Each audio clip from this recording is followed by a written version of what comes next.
There was a gap for 2-3 years in बीच में. Why? I got too You're not okay. big. दोस्तों, बॉलीवुड की चमचमाती दुनिया बाहर से जितनी खूबसूरत दिखती है, अंदर से उतनी ही खतरनाक भी है। यहाँ दोस्ती पल भर में दुश्मनी में बदल जाती है और एक गलत कदम आपकी सालों की मेहनत को पलट सकता है। इसी चमक दमक के बीच एक समय बॉलीवुड की सबसे बड़ी हिट मशीन मानी जाने वाली फराह खान का नाम आता है। वही फराह जिन्होंने अपने डेब्यू फिल्म मैं हूं न से लेकर ओम शांति ओम तक शाहरुख खान के साथ ब्लॉकबस्टर पर ब्लॉकबस्टर दिए। लेकिन कहते हैं ना, जब रिश्ते दरकते हैं तो सिर्फ रिश्ते ही नहीं, करियर भी टूटकर बिखर जाता है। शाहरुख और फराह की दोस्ती कभी इतनी गहरी थी कि दोनों एक दूसरे के बिना अधूरे माने जाते थे। फराह के लिए शाहरुख सिर्फ सुपरस्टार नहीं, बल्कि उनकी फिल्मों का लकी चार्म थे। लेकिन अचानक कुछ ऐसा हुआ जिसने इस दोस्ती को दुश्मनी में बदल दिया, और यहीं से शुरू हुआ फराह खान के डाउनफॉल का वो सफर, जिसके बारे में बहुत कम लोग खुलकर बात करते हैं। कहते हैं शाहरुख और फराह के बीच दरार तब आई जब फराह ने किंग खान को छोड़कर उनकी ही प्रतिद्वंदी खेमे के एक एक्टर को अपनी फिल्म का हीरो बना दिया। वहीं दूसरी तरफ एक पार्टी में हुआ एक ऐसा हाई प्रोफाइल विवाद जिसने इस रिश्ते को और गहरा जख्म दिया। शाहरुख से हुई ये अनबन सिर्फ पर्सनल नहीं रही, इसका असर फराह के करियर पर साफ साफ दिखा। कभी ब्लॉकबस्टर क्वीन कही जाने वाली फराह खान को लगातार फ्लॉप्स का सामना करना पड़ा और धीरे धीरे बॉलीवुड की पहली पंक्ति से उनका नाम गायब होने लगा। तो आखिर शाहरुख से दुश्मनी फराह खान को इतनी भारी क्यों पड़ी? उनकी किस्मत का ये पलटाव किस तरह हुआ? और बॉलीवुड की इस दोस्ती से दुश्मनी की कहानी में सच क्या है? आइए जानते हैं। शुरुआत होती है 2004 से। उस साल फराह खान ने बतौर डायरेक्टर अपनी पहली फिल्म मैं हूं ना बनाई। ये फिल्म उनके लिए एक बड़ा सपना थी और उस सपने को हकीकत बनाने में शाहरुख खान ने उनका हाथ थामा। शाहरुख सिर्फ इस फिल्म के हीरो नहीं थे, बल्कि उन्होंने फराह को पूरा सपोर्ट दिया, स्क्रिप्ट से लेकर प्रोडक्शन तक। यही वजह थी कि मैं हूं ना बॉक्स ऑफिस पर जबरदस्त हिट हुई और फराह खान रातों रात टॉप डायरेक्टर की लिस्ट में आ गई। इस फिल्म ने न सिर्फ फराह को एक पहचान दी, बल्कि शाहरुख और फराह की दोस्ती को भी मजबूत कर दिया। लोग कहने लगे कि बॉलीवुड में अगर कोई जोड़ी गोल्डन डुओ है तो वो है शाहरुख और फराह। एक तरफ था किंग खान का स्टारडम और दूसरी तरफ फराह का कमाल का डायरेक्शन और कोरियोग्राफी सेंस। दोनों की जोड़ी मिलकर जादू कर देती थी। 2007 में जब फराह ने ओम शांति ओम बनाई तो उस फिल्म ने तो जैसे रिकॉर्ड ही तोड़ दिए। यह फिल्म उस वक्त की सबसे बड़ी ब्लॉकबस्टर्स में से एक बनी। दीपिका पादुकोण जैसी नई हीरोइन को लॉन्च करना और उसे सीधे शाहरुख खान के साथ खड़ा करना आसान काम नहीं था, लेकिन फराह ने ये भी कर दिखाया। फिल्म का हर गाना, हर सीन आइकॉनिक बन गया। लोग कहते थे अगर शाहरुख और फराह साथ हैं तो फिल्म हिट होना तय है। शाहरुख और फराह की दोस्ती सिर्फ काम तक सीमित नहीं थी। दोनों अक्सर पब्लिक इवेंट्स, पार्टियों और अवार्ड शोज में साथ दिखाई देते थे। फराह खुद कई बार इंटरव्यू में कह चुकी थीं कि शाहरुख उनके लिए सिर्फ एक्टर नहीं, बल्कि फैमिली की तरह है। शाहरुख भी फराह को अपनी लकी चार्म मानते थे। इन दोनों की बॉन्डिंग इतनी मजबूत थी कि इंडस्ट्री में हर कोई मान चुका था, फराह की फिल्म का मतलब है शाहरुख खान का होना। और यही फॉर्मूला बार बार काम करता रहा। उस वक्त लग रहा था कि ये दोस्ती कभी नहीं टूटेगी। एक डायरेक्टर और सुपरस्टार की ऐसी जोड़ी बॉलीवुड में कम ही देखने को मिलती है। फराह खान का नाम चमकने लगा, उनकी फिल्मों की डिमांड बढ़ गई और शाहरुख के साथ उनकी पार्टनरशिप ने उन्हें एकदम सुरक्षित और स्टेबल जगह पर खड़ा कर दिया। लेकिन कहते हैं ना, बॉलीवुड की दुनिया में कुछ भी स्थायी नहीं होता। यही दोस्ती जो गोल्डन ड्यूओ कहलाती थी, आगे चलकर एक ऐसी राह पर पहुंची जहां दरारें पड़नी शुरू हो गईं। और यही दरार आगे जाकर फराह के लिए सबसे बड़ा तूफान साबित हुई। मैं हूं ना और ओम शांति ओम की जबरदस्त सफलता के बाद सबको लग रहा था कि फराह खान और शाहरुख खान की जोड़ी कभी अलग नहीं होगी। लेकिन कहते हैं जिंदगी में जब सब कुछ परफेक्ट दिखता है, तभी अचानक कोई मोड़ आ जाता है। फराह के साथ भी कुछ ऐसा ही हुआ।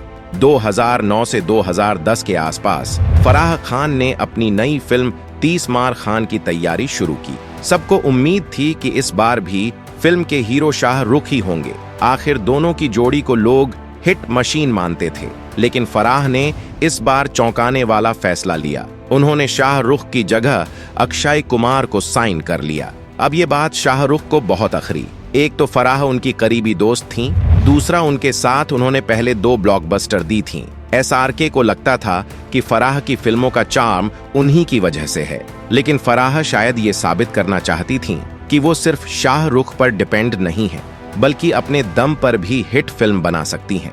यहीं से उनकी दोस्ती में पहली दरार पड़ी। शाहरुख भले ही सामने से कुछ न बोले हों, लेकिन इंडस्ट्री में ये खबर फैल गई कि वो फराह के फैसले से खुश नहीं है। वहीं मीडिया ने भी इस बात को बड़ा बना दिया। फराह ने शाहरुख को छोड़ चुना अक्षय को। 30 मार खान के रिलीज होने से पहले ही शाहरुख और फराह के बीच की बॉन्डिंग में दूरी साफ दिखने लगी थी। दोनों पहले की तरह पब्लिक में साथ नहीं दिखते थे। फराह भी अक्षय और कतरीना के साथ ज्यादा व्यस्त हो गईं। लेकिन किस्मत का खेल देखिए, 30 मार खान बॉक्स ऑफिस पर बुरी तरह फ्लॉप हो गई। फिल्म से उम्मीदें बहुत थीं, लेकिन कहानी कमजोर थी और लोग कनेक्ट नहीं कर पाए। नतीजा ये हुआ कि फराह की क्रेडिबिलिटी को बड़ा झटका लगा। शाहरुख के बिना फराह का जादू काम नहीं आया और इंडस्ट्री ने मान लिया कि उनकी सबसे बड़ी ताकत दरअसल शाहरुख ही है। 30 मार खान की नाकामी के बाद शाहरुख और फराह की दूरी सबके सामने साफ हो चुकी थी, लेकिन असली फॉलआउट हुआ 2012 में, जब एक हाई प्रोफाइल पार्टी में ऐसा वाकया हुआ जिसने दोनों की दोस्ती को हमेशा के लिए बदल दिया। ये पार्टी थी संजय दत्त की। बॉलीवुड के बड़े सितारे वहां मौजूद थे और माहौल बिल्कुल ग्लैमरस था। सब कुछ नॉर्मल चल रहा था, लेकिन अचानक एक ऐसी घटना घटी जिसने अगले दिन अखबारों और टीवी चैनलों की हेडलाइंस को भर दिया। उस रात शिरीष कुंदर, जो फराह खान के पति हैं, ने रिपोर्टेडली शाहरुख खान को लेकर कुछ उल्टे सीधे कमेंट किए। शिरीष पहले से ही सोशल मीडिया पर एसआरके की फिल्म रावण को लेकर मजाक बना रहे थे। उन्होंने फिल्म की बुरी बॉक्स ऑफिस परफॉर्मेंस पर कई बार तंज कसे थे। पार्टी में भी शिरीष ने शाहरुख को प्रोवोक करने वाली बातें कर दी। शाहरुख, जो आमतौर पर शांत रहते हैं, उस रात खुद को रोक नहीं पाए। सबके सामने एसआरके और शिरीष के बीच बहस शुरू हो गई और बात इतनी बढ़ी कि शाहरुख ने शिरीष को थप्पड़ मार दिया। बस फिर क्या था, पार्टी में मौजूद लोगों ने तुरंत इस झगड़े को रोकने की कोशिश की, लेकिन तब तक डैमेज हो चुका था।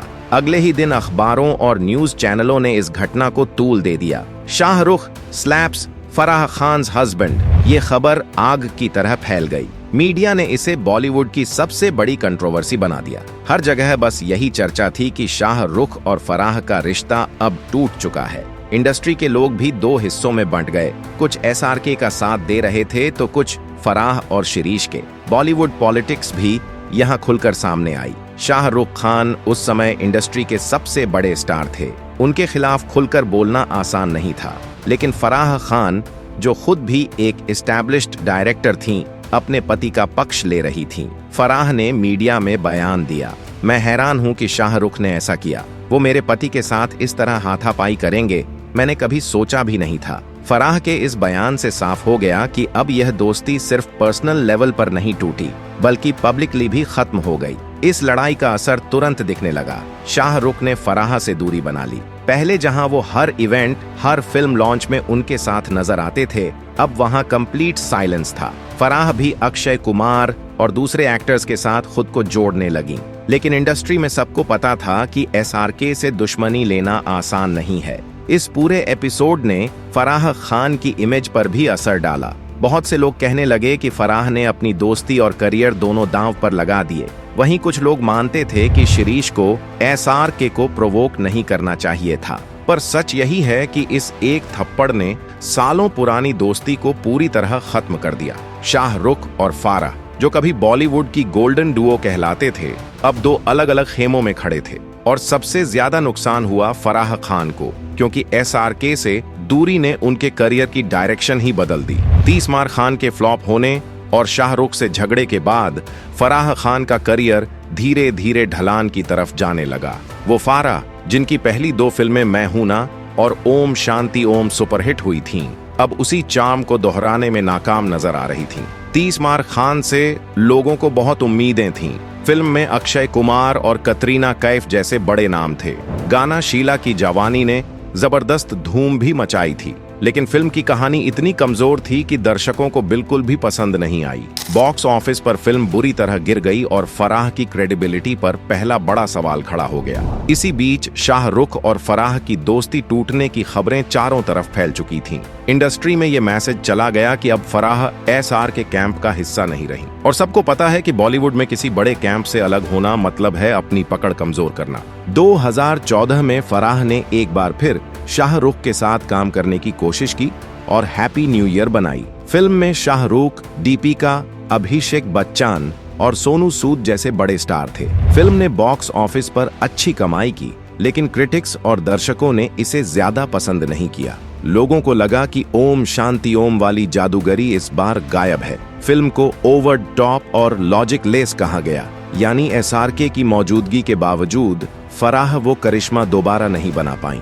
इसके बाद फराह के पास कोई बड़ा प्रोजेक्ट नहीं आया। उन्होंने कुछ छोटे छोटे टीवी शोज किए, जज बनी, लेकिन डायरेक्टर के तौर पर उनकी पहचान धुंधली पड़ने लगी। बॉलीवुड में एक समय जो Farah Khan hit machine director कही जाती थीं, वो अब बस एक याद बनकर रह गईं। शाहरुख से दुश्मनी ने उनके करियर पर सीधा असर डाला। इंडस्ट्री में SRK के नाम का वजन इतना था कि जो लोग फराह के साथ काम करना चाहते थे वो भी पीछे हटने लगे। धीरे धीरे फराह उन डायरेक्टर्स की लिस्ट से बाहर हो गईं जिन पर बड़े स्टार्स भरोसा करते हैं। उनकी फिल्मों की क्वालिटी भी गिरती चली गई। जहां मैं हूं ना और ओम शांति ओम में स्ट्रॉन्ग कहानी और शानदार एग्जीक्यूशन था, वहीं आगे की फिल्मों में सिर्फ बड़े सेट्स और गानों पर जोर नजर आया। कंटेंट और क्रिएटिविटी कमजोर होने लगी। फराह की रेलेवेंस भी धीरे धीरे खत्म हो गई। नए डायरेक्टर्स आ गए, फ्रेश स्टोरीज आने लगीं और बॉलीवुड ऑडियंस का टेस्ट भी बदल गया। इस बीच फराह कहीं पीछे छूट गई। आज हालत ये है कि फराह खान को लोग ज्यादा एक कोरियोग्राफर और टीवी पर्सनालिटी के तौर पर जानते हैं, न कि एक टॉप फिल्म डायरेक्टर के रूप में। और इसमें सबसे बड़ा टर्निंग पॉइंट वही था, शाहरुख से हुई उनकी लड़ाई। अगर उस वक्त फराह ने शाहरुख के साथ इक्वेशन खराब न की होती तो शायद उनका करियर आज भी टॉप पर होता, लेकिन किस्मत ने दूसरी राह चुनी और उनकी चमकती हुई डायरेक्टर की पहचान कुछ ही सालों में फीकी पड़ गई। शाहरुख खान और फराह खान के बीच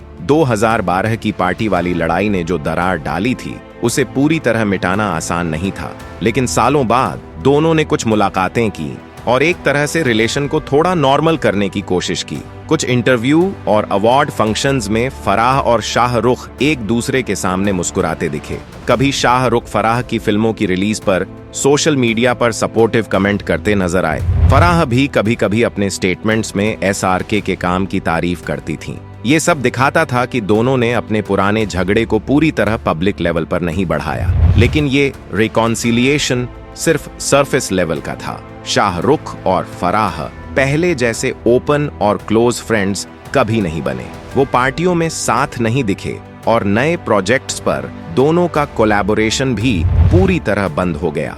इंडस्ट्री में लोग अब भी मानते थे कि दोनों के बीच प्रोफेशनल डिस्टेंस आ चुका है। फराह के करियर पर भी फर्क साफ था। शाहरुख के बिना उनकी फिल्मों की चार्म और ऑडियंस कनेक्शन उतना मजबूत नहीं था। दोनों की छोटी सी समझौते ने शायद पब्लिक परसेप्शन को थोड़ा सुधार दिया, लेकिन फ्रेंडशिप की वो ओल्ड मैजिक फिर कभी नहीं लौटी। इस तरह बॉलीवुड की दुनिया में फराह और शाहरुख का रिश्ता एक मिसाल बन गया। कैसे दोस्ती एक झगड़े के बाद कभी पहले जैसी नहीं रहती। शाहरुख खान और फराह खान की लड़ाई सिर्फ एक पर्सनल झगड़ा नहीं थी, यह फराह के पूरे करियर को बदलने वाली घटना बन गई। एक तरफ थी उनकी दोस्ती और कामयाबी, तो दूसरी तरफ एक पल में सब कुछ बदल गया। शाहरुख से दरार ने फराह के करियर की ट्रैजेक्टरी को पूरी तरह प्रभावित किया। बॉलीवुड में यह कहानी एक अहम सबक देती है। यहाँ रिलेशनशिप्स ही असली करेंसी हैं।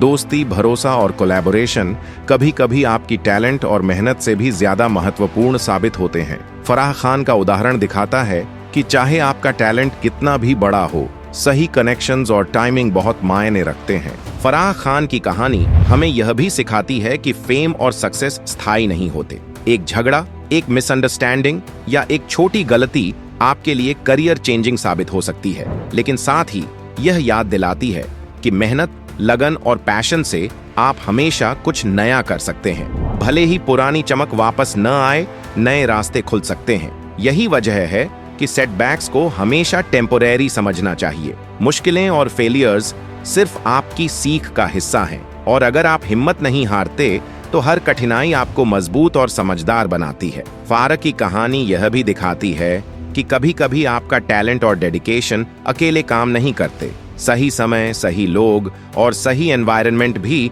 उतना ही अहम होते हैं। लेकिन सबसे बड़ी बात यह है कि कभी भी अपनी मेहनत और क्रिएटिविटी पर भरोसा खोना नहीं चाहिए। हर नए प्रोजेक्ट, हर नए चैलेंज में आपकी कैपेबिलिटी छुपी होती है, बस उसे पहचानने और आगे बढ़ाने की जरूरत होती है। शाहरुख और फराह की दोस्ती से दुश्मनी की यह कहानी इसलिए भी दिलचस्प है क्योंकि यह दिखाती है कि बॉलीवुड की दुनिया में चमक और फेम के पीछे कितनी पॉलिटिक्स, इमोशंस और ईगो छिपे होते हैं। यह हमें यह भी सिखाती है कि कभी कभी टैलेंट और मेहनत ही काफी नहीं होती, सही रिलेशनशिप्स, भरोसा और समझदारी भी उतनी ही अहम है। अगर आपको यह कहानी पसंद आई हो तो वीडियो को लाइक और शेयर जरूर करें और हमारे चैनल को सब्सक्राइब करना न भूलें ताकि आप ऐसे ही और भी धमाकेदार बॉलीवुड की सच्चाई जान सकें।